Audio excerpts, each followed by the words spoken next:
Truth be told, my husband was totally against one of my motivations for wanting to try homeschooling being vacations. But honest truth, it absolutely was, and it absolutely continues to be.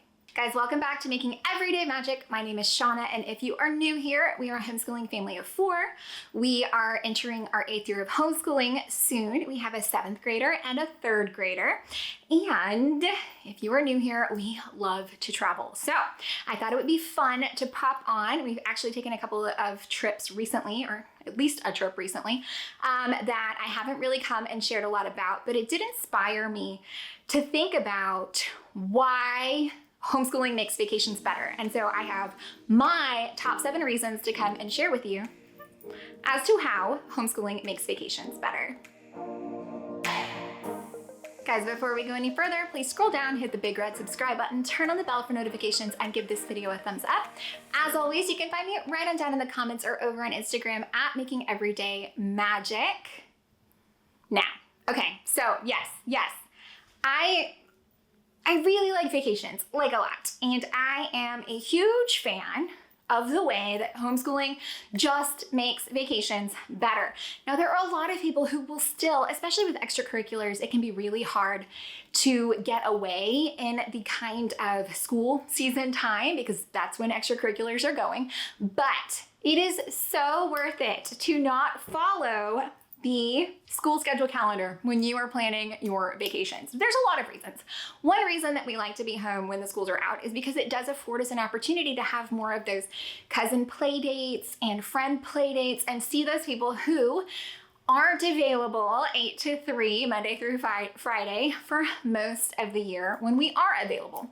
But also, I have 7 top reasons for why homeschooling makes vacations better. Number 1 is that you don't have to be stressed about the length of your vacation, especially when it comes to absences, because if you know, schools can be pretty strict on that. And I think they got really lax for a while with all of the crazy panda times. But I think they're definitely coming back around to that expectation that your kid is going to be in class and that, you know, absences are not excused for a vacation or a family vacation, despite the fact they are incredibly valuable to your kids' well-being and learning experience, but that's another soapbox. So not having to worry about fitting what you want to do into a designated break time or to adhere to those absences and, you know, tardiness standards is, I think, really huge. So these are also in no particular order. I feel like I should have said that. Number 2, you can often choose better weather.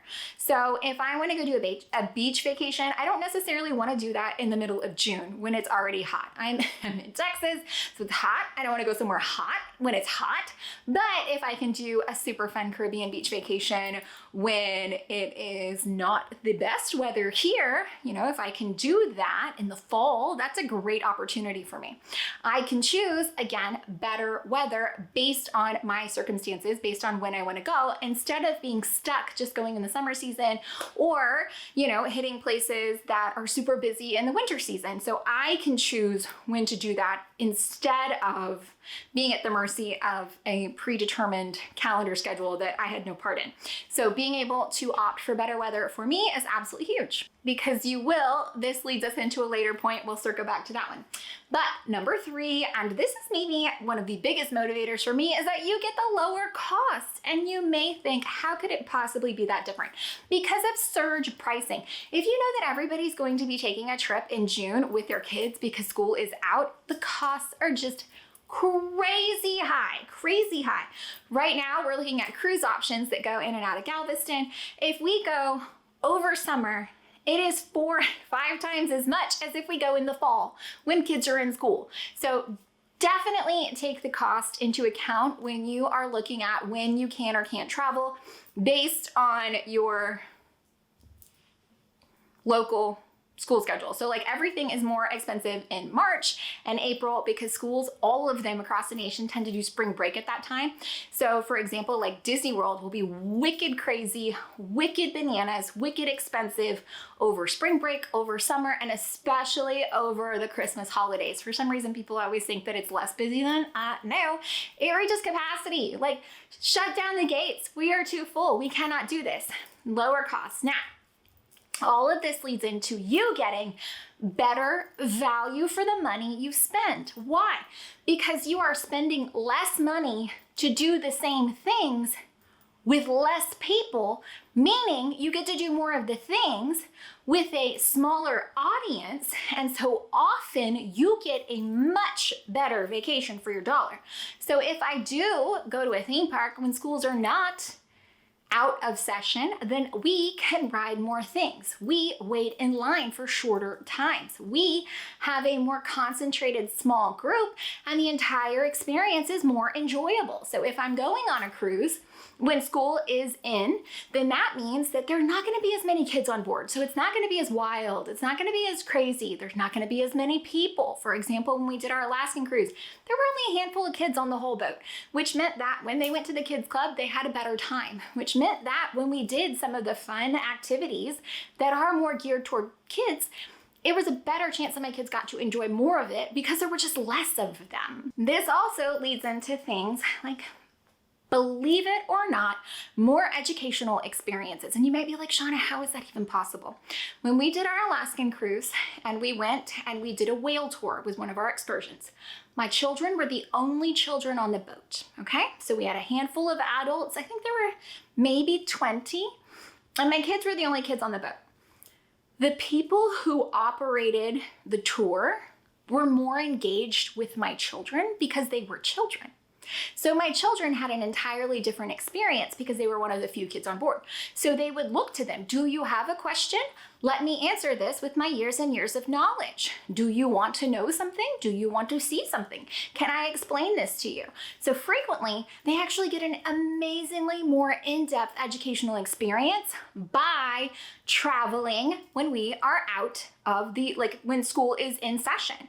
And this happens, we just did Colorado, and they had an amazing time because there weren't a lot of kids. We did a horse ride, and they tailored it more to what my kids wanted because they were the kids on the trip. So my kids do get more of that one-on-one educational experience because there are just less children.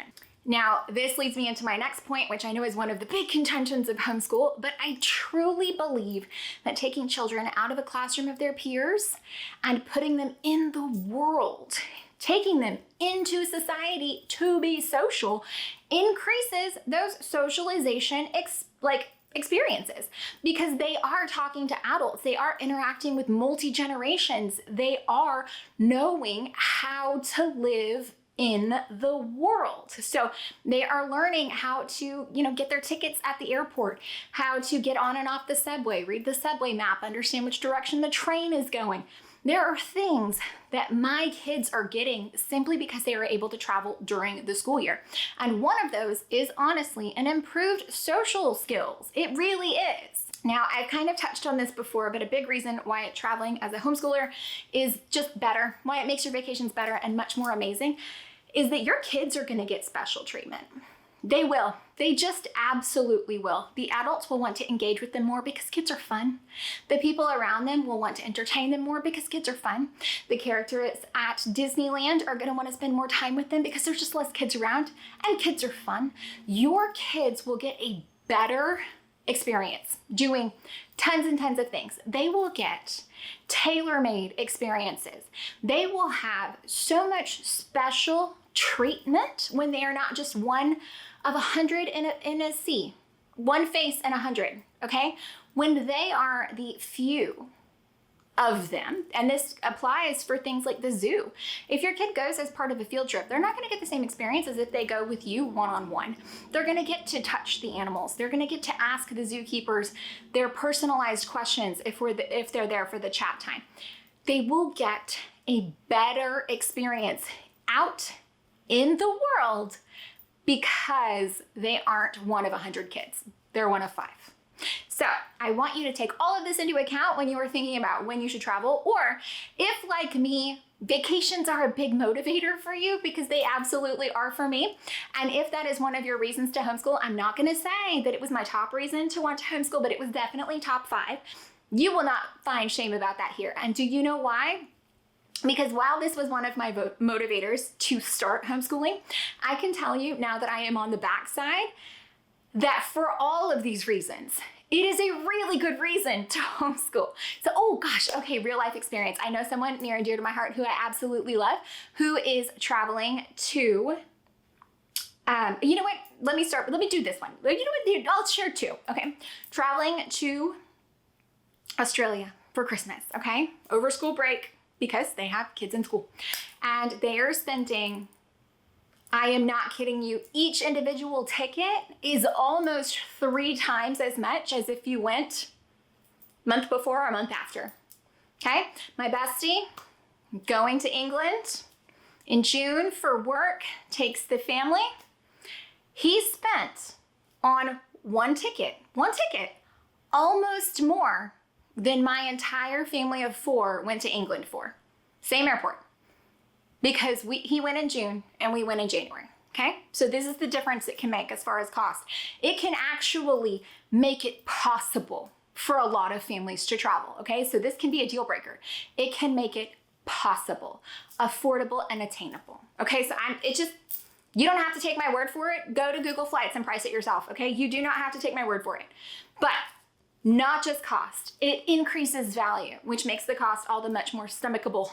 And you're gonna have a better experience and your kids are gonna get special treatment. I am telling you guys, experiences of 8 years of homeschooling has told me this, okay? So you don't have to trust me. Go do it for yourself, okay? Get out there. I wanna know, where are you going? Which plan and what's the cost difference? Because I love to save money. So if you tell me, I share it all the time. Every time I travel, I like to tell you how much I spent because I am so proud of how much we saved. But guys, that's it. I think that's it. I hope that you found any of this helpful, entertaining, or informative. If you did, please scroll down, hit the big red subscribe button, turn on the bell for notifications, and give this video a thumbs up. As always, you can find me right on down in the comments or over on Instagram at Making Everyday Magic. Bye, guys.